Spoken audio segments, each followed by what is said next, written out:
কিন্তু শামীম যদি অন্যায় করে, শামীম দুর্নীতি করে, শামীম যদি কারোর সাথে মিথ্যাব্যবহার করে, দুর্ব্যবহার করে, সাথে সাথে তাকে আমরা করবো আপনাদের।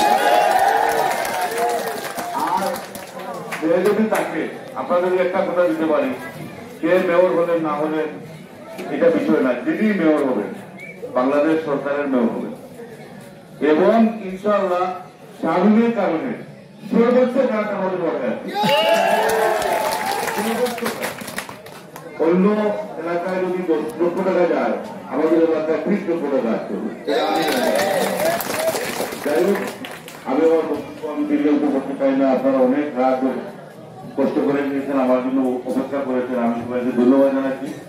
আর একটা কথা, আমি গতদিন আমাদের বিশ্ব ইয়ের পার্টিতে মিটিং ছিল, আমি সবাইকে বলেছিলাম যে আপনারা ওয়াদা করেন, আমাদের তো 6টা সেন্টার, প্রত্যেক সেন্টারে আমাদের কমিটি আছে, আপনারা সকাল থেকে টাইমলি ছুটে যেতে হবে, সিস্টেম দেখে দিবে আমাদের এজেন্টরা।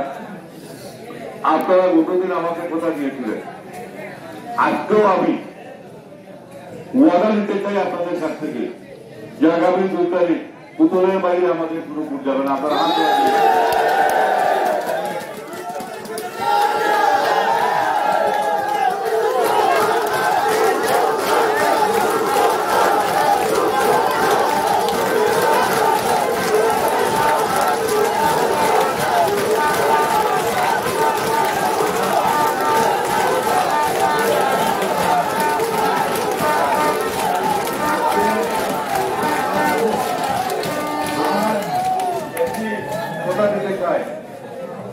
শামীম পাস করার পর আমাদের এই ওয়ার্ডের সব গ্রাম থেকে 2-1 জন করে মুরব্বী নিয়ে কিভাবে সে পৌরসভা পরিচালনা করবে, আমাদের ওয়ার্ড একটা কমিটি করবে।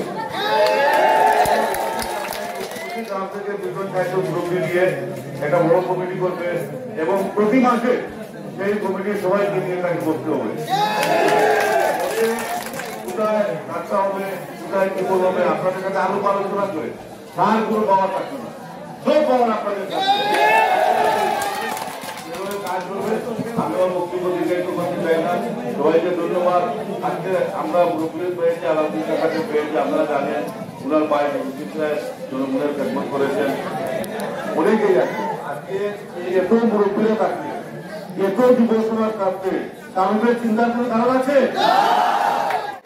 তাই আমি কথা দিলাম আপনাদেরকে, শামীমের সাথে আমরা থাকবো এবং যদি আমরা হুকুমতে পাস করে সবাইকে নিয়ে চলবে, অন্যায় করবে না, দুর্নীতি করবে না। সবাইকে ধন্যবাদ। উদাহরণ বাংলাদেশ চলে গেল। আর আপনারা বলছেন রাত্রিবেলা কষ্ট করে এসে একটু খাওয়া দাওয়ার সামান্য ব্যবস্থা আছে, আপনারা জায়গায় বসে থাকবেন, সেখানেই দেওয়া। সবাইকে ধন্যবাদ।